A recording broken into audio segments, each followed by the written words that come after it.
I'm here with Trevor from Unearth. They're just finishing off their North American tour, and that's basically where I want to start. How's the tour been? It's been wonderful.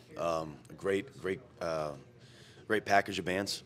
Starting with the first band, High Command, then Entheos and Revocation. It's been wonderful. Most of the shows have been packed or sold out. A couple in the middle were a little lighter, but still awesome fun. And we're having a great time with these people. So I highly respect them all.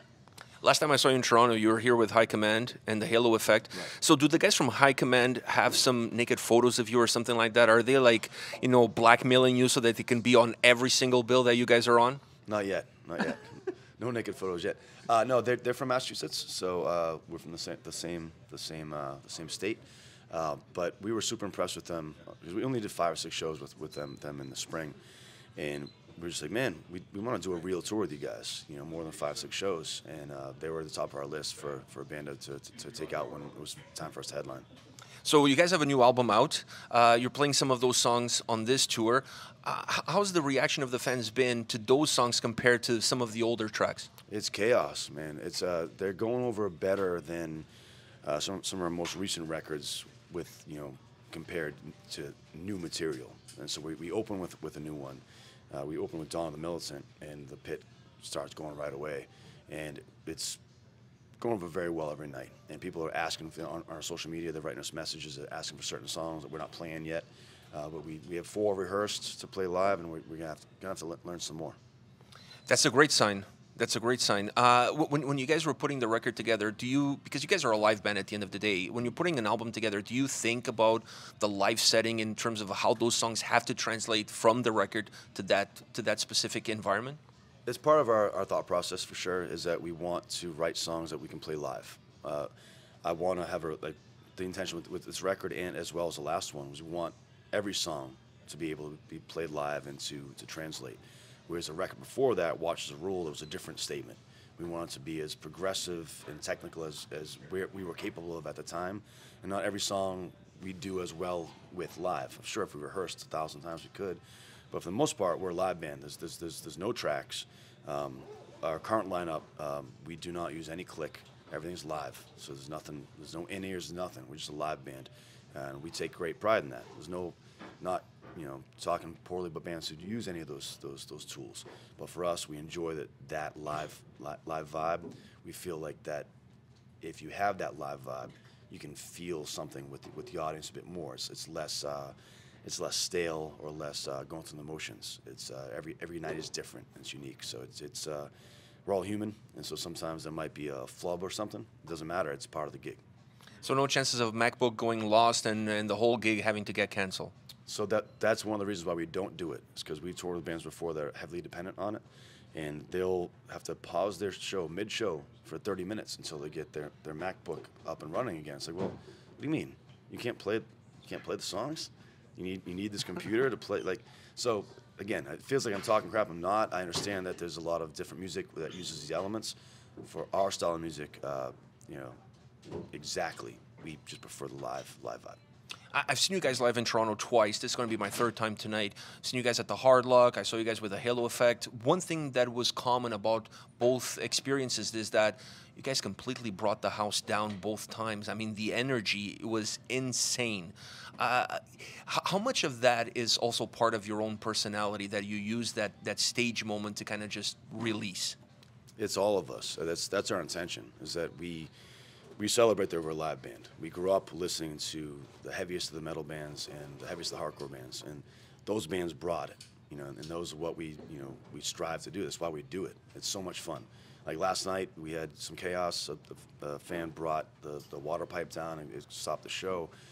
Until that happened, that was exactly what we were looking for. It was the energy. It was the chaos. It was dangerous, and that's what we're looking for. We live for it, and I don't want to stop. I want to do it until I can't, you know. And it's so fun to be able to walk into a room, and you hit that first note, and people are moving, and you get them going, and you live off their energy, and then they reciprocate with, you know, they take yours, and it builds and builds and builds, and it's so fun.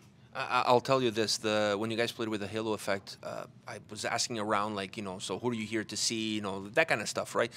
A lot of people were there to see you guys, and there was a lot of people that left after you guys performed. When you see the audience having that connection with the band, how important is that for not just for the moment, for that live show, but even for the longevity of the band?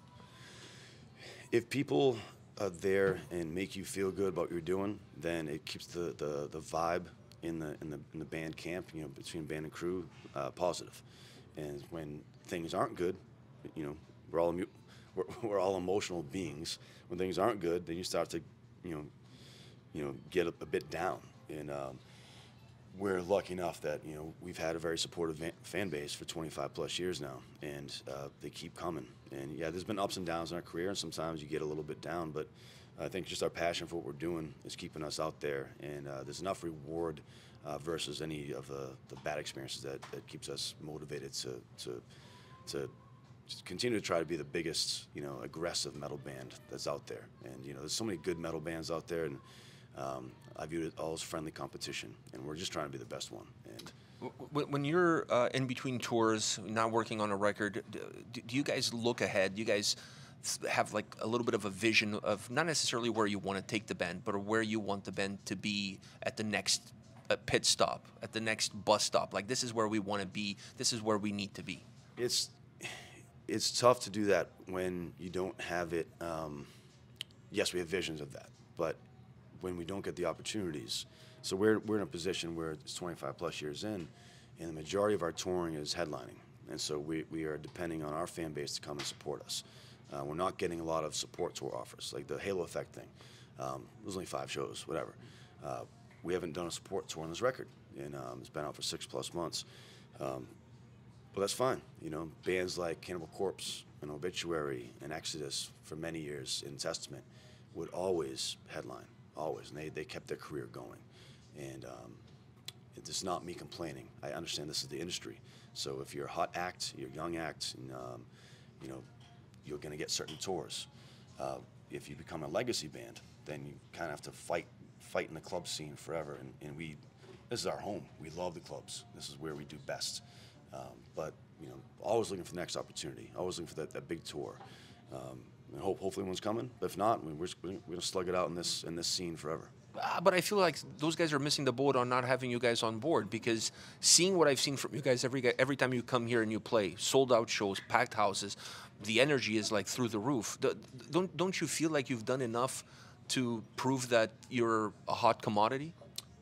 Yes, but also some bands don't like competition, and I don't want to call certain bands out, but it's a real thing.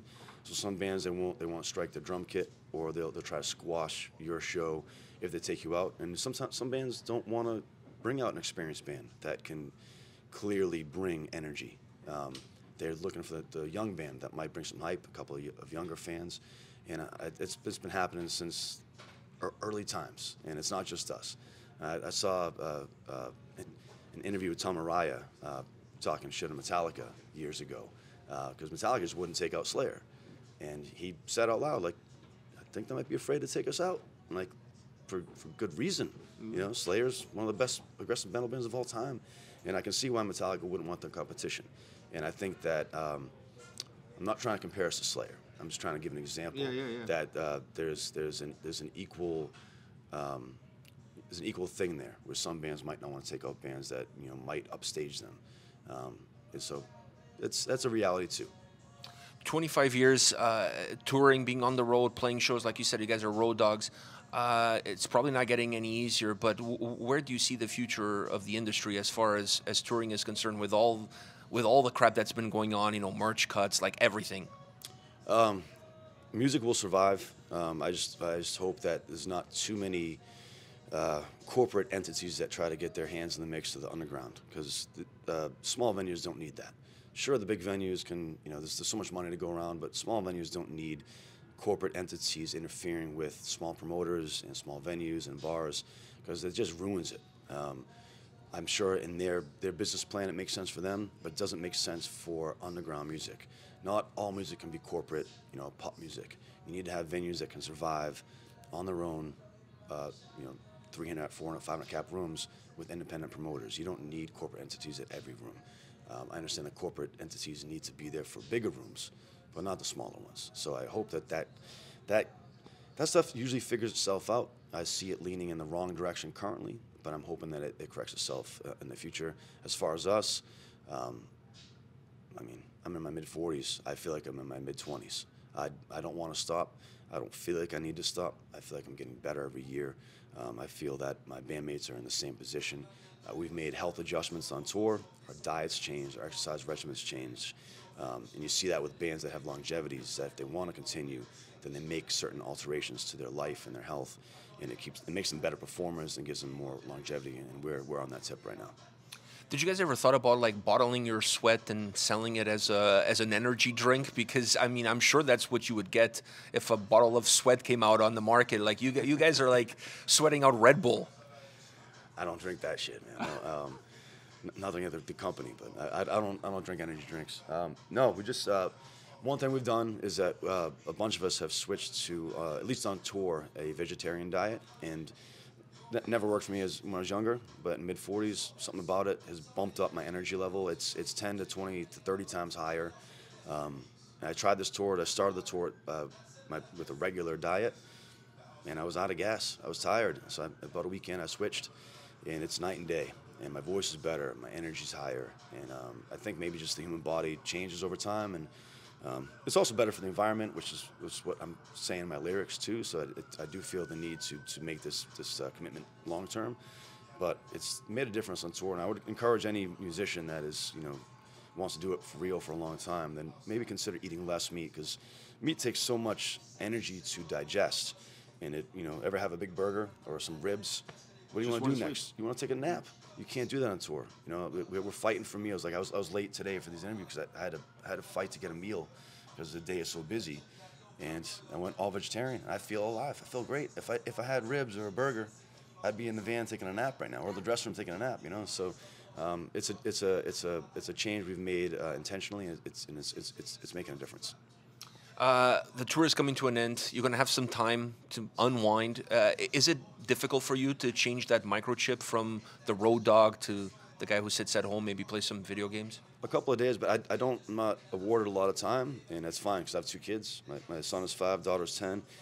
So as soon as I'm home, I'm soaking up as much time with them as possible, because during the pandemic, I had a regular 9-to-5 job, so I would miss them during the day, and I hated it, but I got to see them in the morning and at night. Wonderful. On tour, I don't see them at all. I get FaceTime, a few minutes on FaceTime. And so I need to be focused and alive when I'm home. So this tour, I'm home for 10 days before I fly out to Europe. So the time at home, I work part-time at home, just kind of gig jobs. But I do that when the kids are asleep, and I soak up as much time as I can when I'm home with the kids. One last question for you. How close are we from incinerating our tyrants? We're not close enough. I think that certain news outlets are making us, and politicians are making us divided, that people are just on different topics, different ledges, different things that they believe in, wholeheartedly, and they won't budge from their position or their perch. And that was the intention of this record. Was I tried to circumvent that and just say, okay, these issues all matter, but the only real issue at hand is the climate.